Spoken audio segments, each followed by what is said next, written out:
Presidential Debate 2022.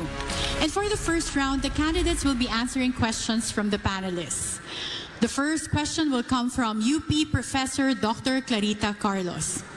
Each candidate will have 90 seconds to answer a panelist's question, and other candidates will have 60 seconds each for interpellation, and then 30 seconds for a rebuttal. And just as a reminder for our candidates, you have a timer here in the front, so you can be guided as to how much time you have left. Professor Carlos, your question, please. Hi, good evening, everyone. Thank you so much for the 4 presidential candidates who had both the political commitment and the political courage to be part of this conversation.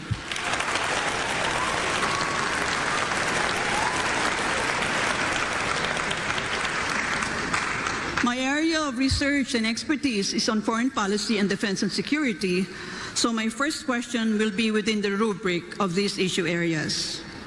All right. If the Quad were to become a collective security alliance, you, as our country's chief architect of our foreign policy, are you going to make the Philippines as a member of the Quad? Why and why not?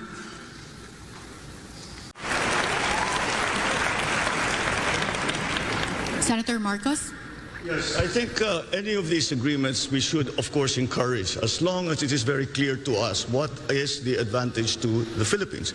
What the professor just mentioned was she spoke about the great powers trying to carve out spheres of influence. I reject that model that I believe no longer applies in the geopolitics of the modern world.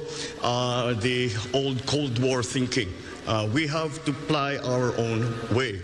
And so it really would depend on what is inside, or what those agreements say that the Philippines what will be doing and what those other partners of ours will be doing for the Philippines. And once again, because we shouldn't think of the old Cold War system, we should always think in terms of the fine line that the Philippines has to tread in all our foreign policy decisions.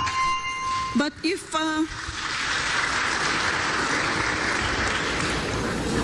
Mr. Marcos, if you reject the concept of spheres of influence, does that mean you're going to scuttle the Mutual Defense Treaty when you become President of the Republic? By no means. Linked to the United States of America as a defense ally. No, by no means. The relationship with the United States, our special relationship with the United States is not something that we can treat, be cavalier about. It is a very important one. And it has stood us in good stead for over 100 years. And that, I think, will never disappear from the Philippine psyche, the idea and the memory of what the United States did for us and fought with us in the last war. And so that is a specific part of our foreign policy. But then, as we approach, we know that we are a hot spot right now. The West Philippine Sea is a hot spot in geopolitics right now. And that is why we still have to find our own line in terms of all of these arrangements. Except the one simple principle is that we will not cede 1 square inch of the Philippines to any country.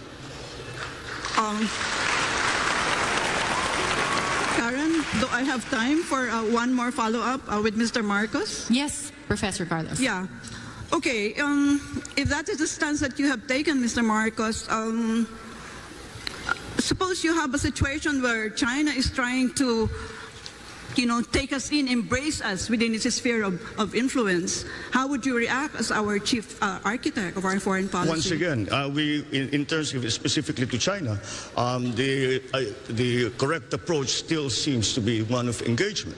And no matter what the superpowers are trying to do, we have to work in the interest of the Philippines, and we cannot allow ourselves to be part of the foreign policy of any other country, and we have to have our own foreign policy. So again, whatever the superpowers do, we as a highly strategic having a highly strategic geographical location in the world, really have to walk that very, very fine line between these great powers who And I always say, these are great powers. We are in between. If they sneeze at the same time, we disappear from the map. And that is something that we always have to keep in mind. Thank you.